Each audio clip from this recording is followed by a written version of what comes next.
grief doesn't define you. Unleash the transformative power of publishing your grief journals and make a difference in the next episode. Stay tuned. Welcome to Overcoming Grief, a show for women experiencing profound grief and looking for support in healing and transforming their lives.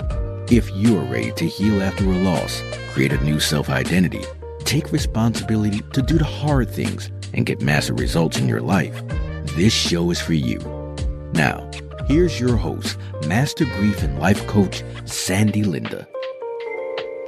Hello, creative souls. How are you all doing today? If this is your first time here, welcome to the show. I serve as your guide, providing valuable tips for overcoming grief and empowering your personal and professional well-being. If you have recently lost a loved one, I send you healing thoughts and blessing as you walk on this path to healing through your grief.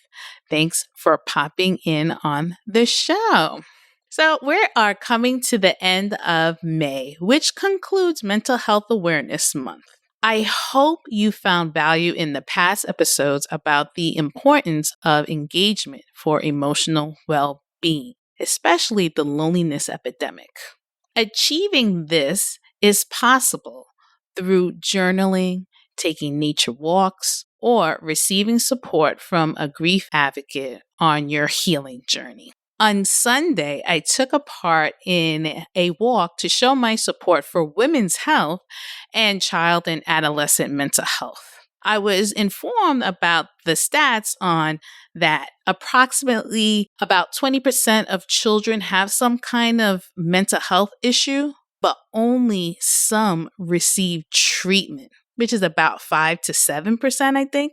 But Cohen's Children's Medical Center here in New York is working to change that by pioneering a fresh approach. Yes, they have the behavioral therapy, but they're going to have additional writing sessions, which will be offered to children and adolescents, allowing them to effectively process their emotions through journaling. The practice of journaling can assist people in handling their mental health and expressing their thoughts and feelings about hardships. It was so inspiring to see the community come together to support mental health awareness. As someone who has struggled with depression, anxiety, loneliness, I know firsthand how important it is to feel seen, heard, and understood.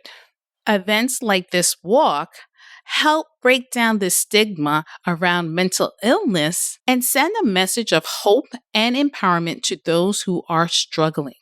There is light at the end of the tunnel. With the right support, resources, and community, we can move through the darkness and come out stronger on the other side. Mental health is just as important as physical health. By speaking up, sharing stories, and being there for one another, we can build a society where no one has to suffer alone. There is hope. Recovery is possible. And we're in this together. So, for me, in 2015, I experienced an unimaginable loss. My father passed away just months after I had lost both my mother and sister. I felt completely alone in my grief. Even a Google search provided little comfort that anyone else had gone through something similar. Now, my story with grief was something that was unheard of. Healing was slow, but quick to anger. How to become friends with my grief? It was challenging for me, but I had a trusted friend and advisor. And to cope, I started journaling daily as a way to process my emotions. The journaling was therapeutic, and over time, I had filled multiple notebooks with reflections on my grief journey. Eventually, I realized my writing could help others experience profound loss, find hope, and healing. This led me to organize my journal entries into a part-memoir and self-help, which I recently published as my first book. So in this episode, I'll share my journey from journaling to inspire others through publishing my story. I recount how this simple act of writing not only saved me from self destruction, but also led to the creation of my self published book. I'm going to discuss writing as therapy, deciding to publish, and offer you hope and healing. I want to inspire you to journal your heart out and look for a way to publish your book. Welcome to the show. Yes, I have finally published my book, and I am going to discuss little bits and pieces, but I also want to give you some valuable inputs. Now, writing is a tool that saved me from self-destruction and allows me to rationalize irrational thoughts. The daily act of journaling became such a therapeutic process for me during that difficult time after my loss. Putting pen to paper allowed me to pour out my jumbled emotions, untangle anxious thoughts, and begin to make sense of my grief. In the privacy of my journal pages, I let myself fully express feelings like anger, fear, sadness, things I often felt I had to suppress around others. And of course, when you're around others, you do get vulnerable. But through writing, I took a step back and examined my emotions more objectively. The journal was a space where I gave myself permission to fall apart when I needed to. I could write letter after letter to my mother, dad, and my sister who had passed. I could get all things I wish I had said to my family members. It helped ease the pain of feeling there were things left unsaid. In this journal entry, let's give you an example. I started with, "Dear Mom," and said, "Today was really hard. I'm really bummed you're not here. I miss your wise input. I wish I could spill the beans about." I'm not going to go too much into details, but I just want to give you some context of what putting out your emotion means, like writing a letter to that person. Now, having these chats really helped me feel better when I was grieving. Journaling also helped ground me when my mind was racing. The act of writing slowed down my thoughts and brought clarity when I was overwhelmed. Rereading entries helped me track my progress through the ups and downs. I could see while grief is not linear, healing does happen. I found journaling to be very healing. It helped me process my grief and work through my emotions. I wrote every day, filling up a notebook. Eventually, I realized I had written a book's worth of material about my journey through grief and healing. People I've met encouraged me to turn my journal entries into a memoir to help others experience loss. So I spent months and years organizing and editing my writing into a book. It was difficult revisiting some of those raw journal entries, but also cathartic.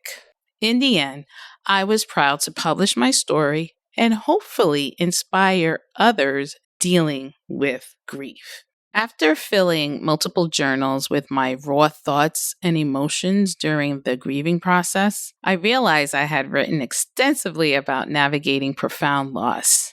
Even my fellow grieving advocates suggested my writing about grief could comfort and inspire others dealing with a loss. This encouragement made me realize if my journal entries resonate with my friends, I could support others experiencing loss as well. I felt compelled to organize my journals into a book to provide a roadmap for navigating grief that I wish I had. While revisiting those journal entries was emotionally difficult at times, the editing process also felt cathartic and gave a new purpose. It turned my personal journey into something that could help others down the road. My motivation was to share my story openly and honestly in hopes it will lead you, my fabulous listeners, dealing with the loss of a loved one and to feel less alone. I wanted to provide hope that even after devastating loss, you can find your way back. It just takes time, compassion for yourself, and small steps forward. Publishing this book allowed me to turn my pain into purpose.